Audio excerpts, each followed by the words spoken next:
ended up that he said, "I'm sick of this, I'm leaving," and I snapped.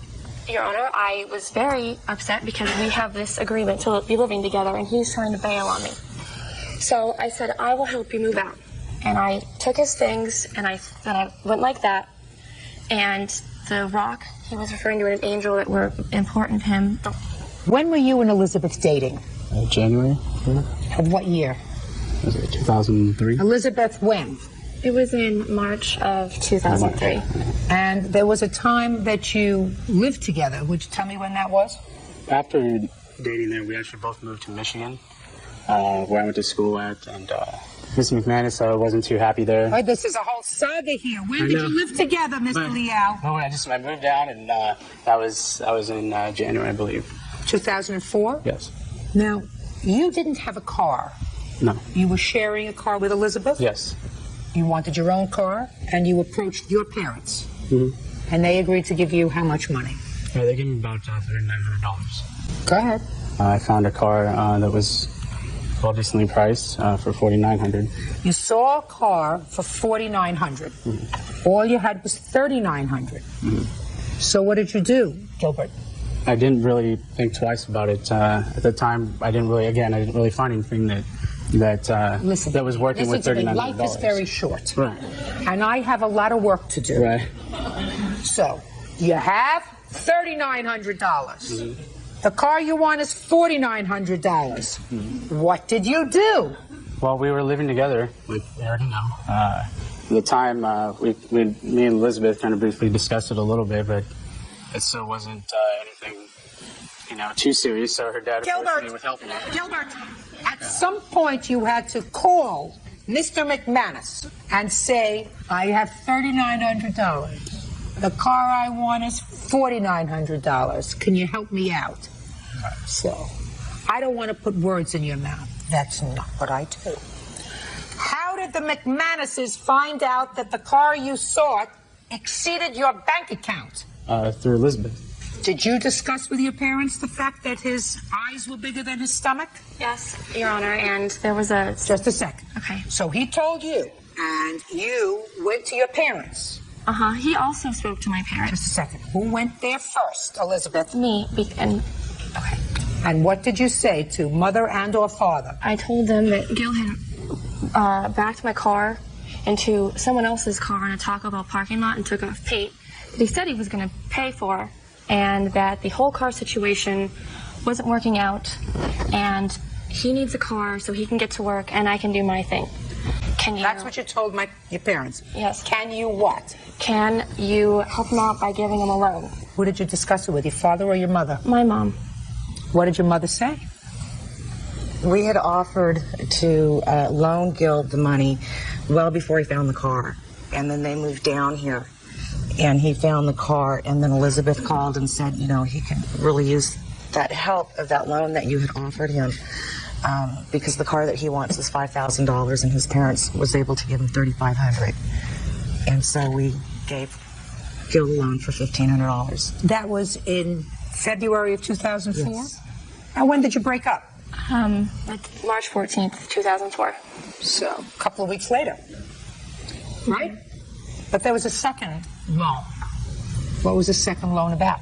Well, before they moved down, I had told him that if he needed help making the rent, food, whatever, to cover his share, if he were to advise me if he was in any problem, that I would be willing to help. He called me directly on the phone, said he was short of the rent. I knew that she didn't want to hear about that problem because she was struggling to make up her end. She gave him $125. On the condition he'd pay me back when his first time he got paid, which would have been within 10 days, as I remember it. I've never heard from him since. Now, a couple of weeks later, you decided you wanted out of this relationship. Tell me why. We had been arguing pretty much when we moved in. It was just tough on us. I wasn't working full time. And she then started talking with her ex-boyfriend and different things like that, and disregarded our relationship altogether. I said it wasn't going to work out, so now let's get to your counterclaim, Gilbert. Well, counterclaim was that day that I moved out that night. She decided to help me move by breaking my stuff and throwing it at me. On top of that, I had two items that were very close to me and very personal to me that she threw and lost. Allow me to intervene if I may. If I could be so bold, Judge. We did have a big fight. And what he's referring to is that he left the apartment for 2 hours. Didn't tell me where he was going. Nothing. And I ended up locking the doors on him, and I went to bed. And so whenever he came back, he's pounding on the door. And I wasn't going to let him in because... I mean, you double locked the door from the inside. Mm-hmm. Nasty. I was trying to do that. Yeah, Take your hands off your hip. Sorry. Yes, I agree. That was nasty. I was trying to show him that don't just leave me for hours and don't tell me where you go. So what I'm trying to get at is that he came in the house and it ended up that he said, I'm sick of this. I'm leaving.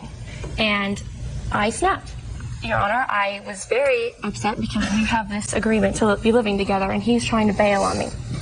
So I said, I will help you move out. And I took his things and then I went like that. And the rock, he was referring to an angel that were important to him. The last I ever saw those items were on the bed. What did you break, Elizabeth? I don't believe I broke anything. You were throwing his stuff. I shoved it off the table. I didn't, throw it as like launching it at him. You didn't pick up my glasses and throw them at me? Crush them and throw them at me? I tossed things across the room. Elizabeth, now your brother is dying to say something. Was he there that evening? He was not there that fight. Mr. McManus, you want to say anything? Yeah, briefly. Well, then stand up. When Gil was moving out the final time, he was fully packed. And at no point did I witness any destructive act. Well, your sister already has told me that she threw his stuff around, right? So you're not going to say she certainly didn't can't dispute that. because she's doing it. Good. But I don't believe that it was a result in any destructiveness, meaning his items at no point, to my observations, were broken as a result of any arguable tantrums. Good. May I say something, Your Honor? Yes. When Elizabeth and Gil came home, and Elizabeth found out about the $125, what came out was, Mom, he wasn't short $125. He's still short $200 for the rent. I have a hole in my wall. I have a hole in my door because he's gotten upset and he's creating damage. And I said to Elizabeth at that time, he can't stay. I don't mind supporting you. You're my daughter. I'm not going to support your boyfriend. Got it. I got it.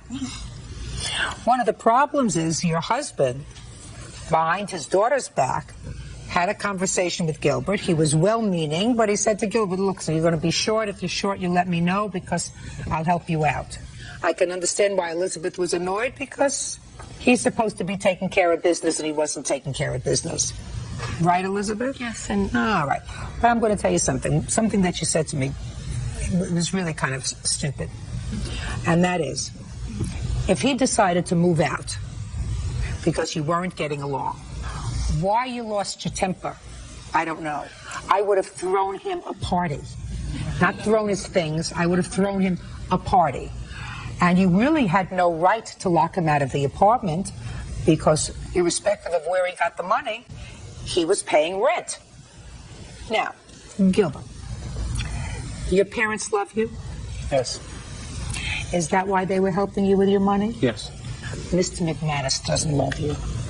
And the reason he was helping you was because of his daughter. Not because of you. He doesn't care whether he doesn't see you starting today until hell freezes over. Now, are you a moral person, Gilbert? Yes, Your Honor. Excuse me, I'm going to sneeze. Thank you.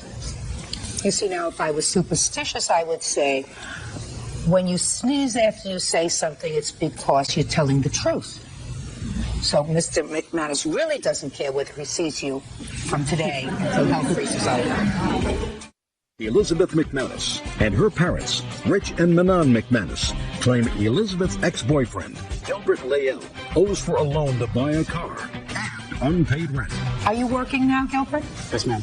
How did you get to work last week? Another car that I own. When did you sell the Camaro, Gilbert? No, I didn't sell the Camaro yet. But Where I'm is going it? to. It's in my possession. What kind of car did you buy, Gilbert? Just another commute car, like a little Civic. Why would you do that, Gilbert? I planned on selling the Camaro, so I needed something that was a little less. The Camaro was giving me a lot of problems as far as... Well, I hope that you sell it for at least $1,500, Gilbert. Oh. because you owe the McManuses $1,500. I'm surprised at you, sir.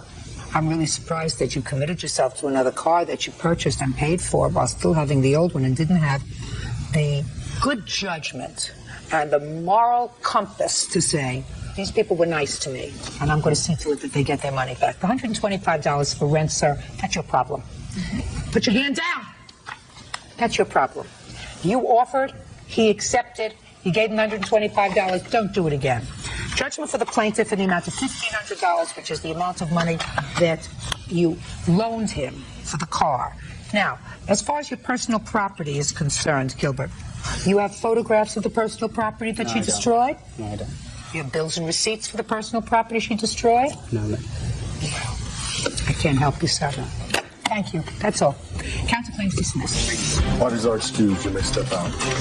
I felt that I shouldn't have to pay $2,000 for a rock and a stone, especially to a pathological liar like he is. The only thing I really cared about was my family things that were handed down to me. What upset me was that he lied to them. Well, after everything was broken, I didn't really care. He took advantage of me too. I could go on and on, but that'd take all day. She just was upset that I did it. I think she's come away a little wiser.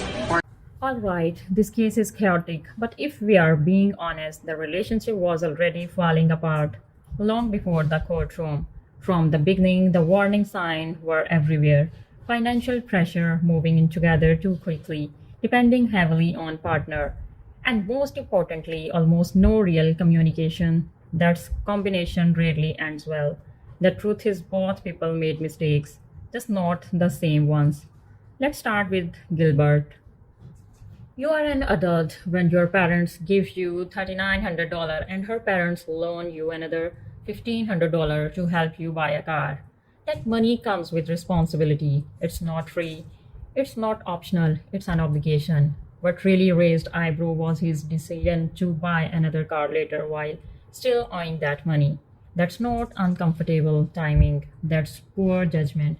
And the judge didn't hesitate to point that out. But Elizabeth wasn't blameless either. Locking someone out of the apartment during a breakup, that's crossing a line. Throwing their belongings out in anger, even worse. Emotional point doesn't justify damaging someone else's property. The moment she admitted, I snapped. The situation became clear. That wasn't protection or self-defense. That was losing control. One of the judge's strongest messages in this case was surprisingly simple. When someone wants to leave, don't fight to keep them there. Let them go. Trying to hold on to a collapsing relationship only creates more conflict, more resentment, and more damage, emotionally and financially. Then there is the role of the parents. It's understandable they wanted to support their daughter, but the moment family money enters a relationship, everything changes. Feeling becomes numbers. Love turns into debt, and suddenly every argument carries financially consequences. In the end, the ruling made sense. Gilbert still owed the borrowed money, and responsibility doesn't disappear just because a relationship ends. At the same time, Elizabeth faced a harsh lesson about anger, control, and respecting boundaries even during a heartbreak. This case highlights a tough reality. Money exposes every weakness in a relationship. If communication is weak, finances are unstable, and respect disappears during conflict, living together can turn small problems into legal battles. So what do you think? Was the judge fair in holding Gilbert accountable, or did both sides deserve a stronger consequence? Share your thoughts below. And if you enjoy real courtroom breakdowns, where messy relationship meets real life lessons, don't forget to like, comment, and subscribe. The next case might be even more intense.